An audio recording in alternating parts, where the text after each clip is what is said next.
Hello, and welcome to Notary Life with Kimmi, and I am Kimmi. Today we are talking about, should you buy the primer from the NNA for your state?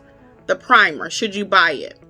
So, I have been asked this question many times, and I used to say, I don't know, because I didn't have a primer from my state, so I really couldn't answer that if you needed it or not.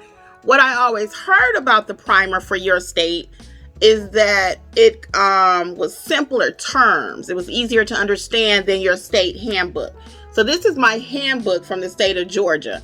This book comes from the NNA. So most people get it confused. They figure because I have the primer, I don't need my handbook from my state, which is not true. You actually need your handbook from your state first, because that is what is going to govern your commission. That is what you have to answer to, whatever your state handbook says. This is to simplify it based on what I have been told in the past. So because I am a notary trainer, for those of you who don't know, in all 50 states, I train all 50 plus Washington, D.C. I always have to say that. I decided to go ahead and buy it. So it was only $20. I read it, and quite frankly, after reading my handbook, which I encourage you to do cover to cover, I didn't really see that big a difference.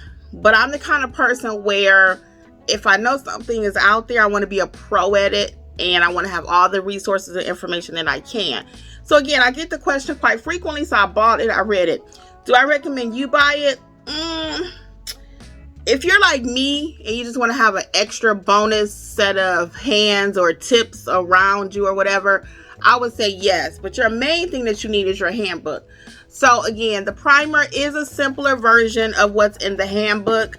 I don't have any specifics that I can share with you right now, but it's written much more simpler. Even just the way it's written is much simpler than my handbook from my state.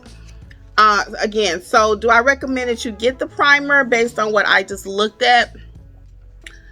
I would say yes. Again, if you're that person. But what I really want to get across today is don't mistakenly think that you can buy the primer for your state and you don't need your handbook. So some states' handbooks come electronically. So if yours does, you can download it right to your telephone and have easy access. And my state does not, so I had to buy the book. So all that being said, though, yeah, if you want to get the primer, and the purpose of the handbook and the primer, for those of you who may be new, it goes over your state laws and what you can and cannot do in your state. Some states' notaries are allowed to accept an identification that is expired. Some are not. So each state is very specific in what you can and cannot do. Some states require their notaries to have a bond. I do have a video on that if you need more information, but basically a bond protects the public, not the notary. So it talks about also in this book, if you can notarize for a minor, what your state says. Completing notarizations for persons in the military, if someone has to sign by a mark and they can't sign with a regular signature. So it covers quite a bit of information. I firmly believe that I don't care where you are, first read your state handbook. Okay? Please read your state handbook. And then after that, if you want to just add additional knowledge, yes, get the primer. It's only $20. You can invest in your business. Okay? So that's just my 2 cents on the primer. Do you need it? Do you not? Personal decision, business decision. But at the end of the day, for $20, if you just want to have it, yeah, why not? All right. Well, until next time, this is Notary Life with Kimmi.